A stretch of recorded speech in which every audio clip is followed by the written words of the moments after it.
मां प्रपद्यते वासुदेवः सर्वमिति स महात्मा सुदुर्लभः स महात्मा सुदुर्लभः।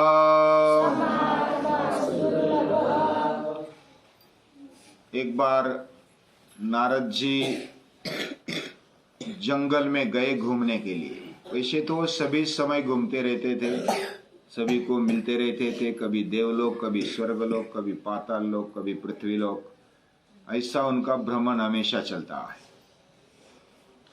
एक बार जंगल में गए, उधर दो आदमी आए हुए थे और दोनों जंगल के बीच में, एक बैठा था एक पेड़ के नीचे, दूसरा बैठा था दूसरे पेड़ के नीचे। तो नारद जी को कुतूहल लगा कि ये क्या चल रहा है इनका, अकेले दोनों आए और इधर बैठ गए हैं ध्यानावस्था में। वो गया और पहले से पूछा, नमस्ते जी। हाँ, नारायण नारायण इसी बोलकर वो तो जग गए, अरे वाह नारद जी आ गए। तो पहले को पूछा कि क्या कर रहे इधर। वो बोला, मैं तो भगवान की प्राप्ति की इच्छा से इधर आया हूं और तप करने जा रहा हूं, तप का आरंभ किया है। लेकिन अच्छा हुआ आप आ गए, आप ब्रह्मर्षि है, देवर्षि है, तो आप हमें बताइए, मुझे बताइए कि मुझे कितना समय लगेगा भगवान को प्राप्त करने के लिए। नारद जी बोले कि समय तो लगेगा, भगवान ऐसे थोड़े गए और मिल गए। आपके ऊपर देखो, पेड़ के नीचे बैठा था तो ऊपर देखा तो बहुत सारे पेड़ को पत्ते आए हुए थे। पत्तों को देखा नारद जी ने और बोले कि ये पेड़ पर जितने पत्ते हैं ना उतने जन्म आपको लगेंगे। अरे बाप रे, पेड़ के पत्ते तो गिनना इतना संभव नहीं और उतने जन्म लगेंगे, अरे बाप रे, ये तो बहुत कठिन है। मुझे तो अभी बहुत जल्दबाजी है, भगवान को अभी प्राप्त करो ऐसा लगता है। आप बोल रहे कि इतने जन्म लगेंगे, इतने साल, इतना तो मैं जी नहीं पाऊंगा और कितने जन्म तक जीऊंगा तो भी कितने जन्मों तक ये करना है, मेरे लिए संभव नहीं। उन्होंने नारद जी का नमस्कार किया और चल पड़ा घर पे। अभी क्या भगवान के पीछे लगते लगते हमारा तो खाना पीना रह जाएगा। तो वो तो चला गया। फिर नारद जी जाते दूसरे व्यक्ति के पास, दूसरे व्यक्ति के पास गए, नारायण नारायण, उसको बोले राम राम। तो वो जग गया और उसको पूछा कि तू क्या कर रहा है इधर। बोला कि मैं भगवान की प्राप्ति की इच्छा करता और तप करने के लिए बैठा हूं। तो उसको नारद जी ने कहा, तुझे पता है भगवान को प्राप्त करने में कितना समय लगेगा। ना कि अच्छा हुआ आप आ गए, आप बता दो। नारद जी से जब पूछा तो नारद जी ने वैसा ही उत्तर दिया जैसा पहले को दिया था कि तेरे ऊपर जो पेड़ है ना, उसके जितने पत्ते उतने जन्म तुझे लगेंगे। वो बोला कि लेकिन मिलेगा तो सही ना, कितने भी जन्म लगने दो लेकिन भगवान तो मिलेगा ना। हाँ जरूर मिलेगा, क्यों नहीं मिलेगा। ठीक है, मैं बैठ गया। वो तो तप करने के लिए बैठ गया और ठान लिया उसने कि मिलेगा सही, ये विश्वास उसने पकड़ा और वो बैठ गया। बहुनाम जन्मनाम अन्ते ज्ञानवान माम प्रपद्यते। जो विचार पूर्वक बुद्धि से युक्त होकर, बुधा भाव समन्विता, बुद्धि और भाव से समन्वित होकर जो मेहनत करता है, पुरुषार्थ करता है, उसके लिए भगवान दूर नहीं, उसके लिए भगवान तो पास में ही है। ईशावास्यमिदं सर्वम,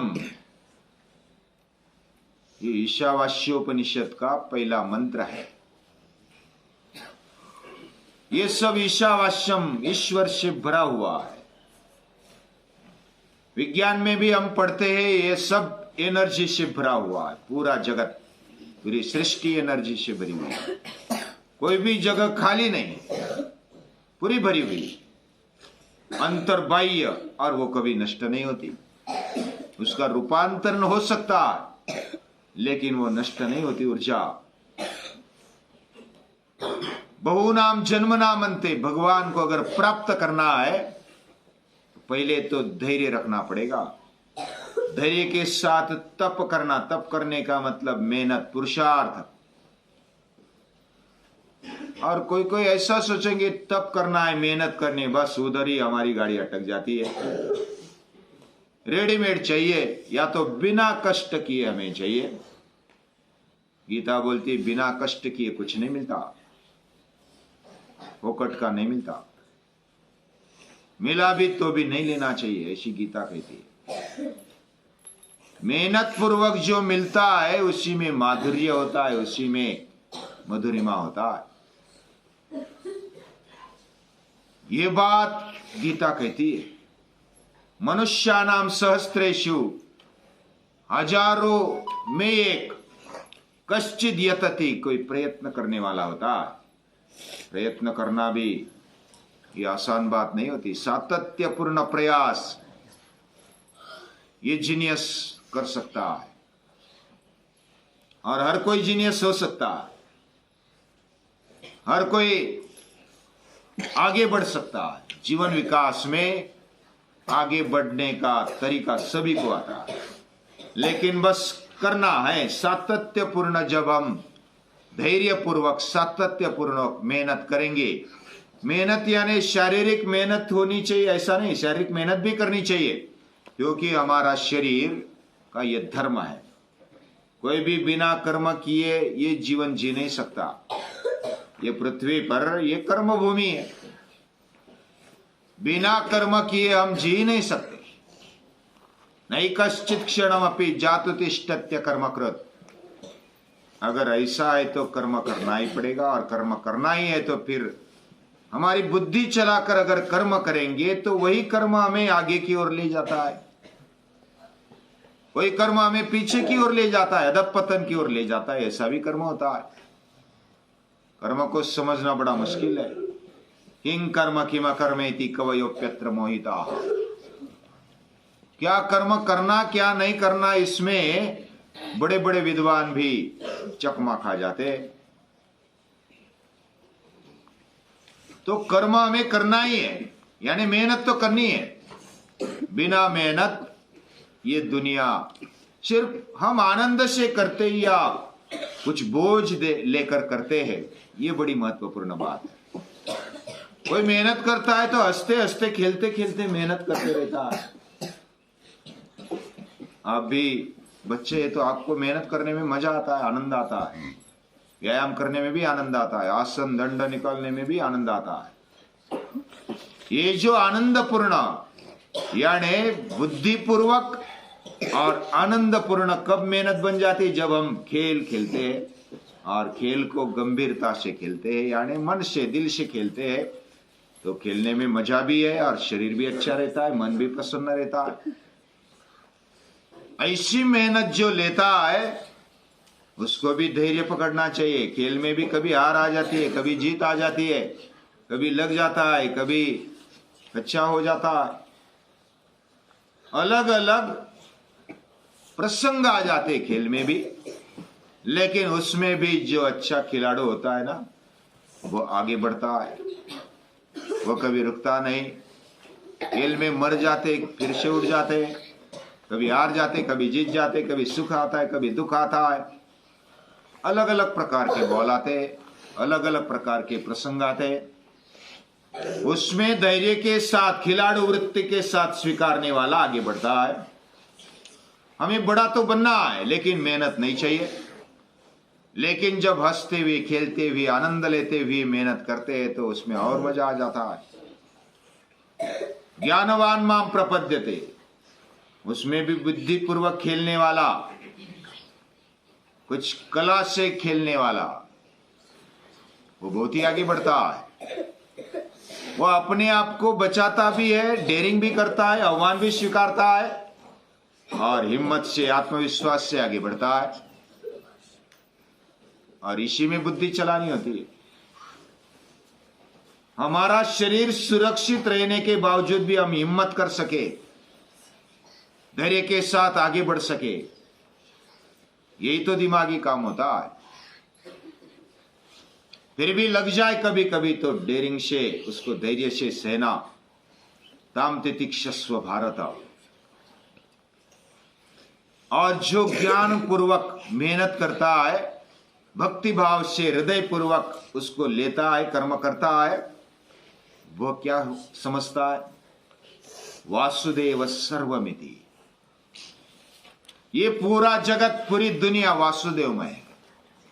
जैसे विज्ञान कहता है कि ये एनर्जी पूरी दुनिया में भरी हुई है, और उस एनर्जी को, खाली जगह पर भी एनर्जी है, और वही भगवान का रूप है।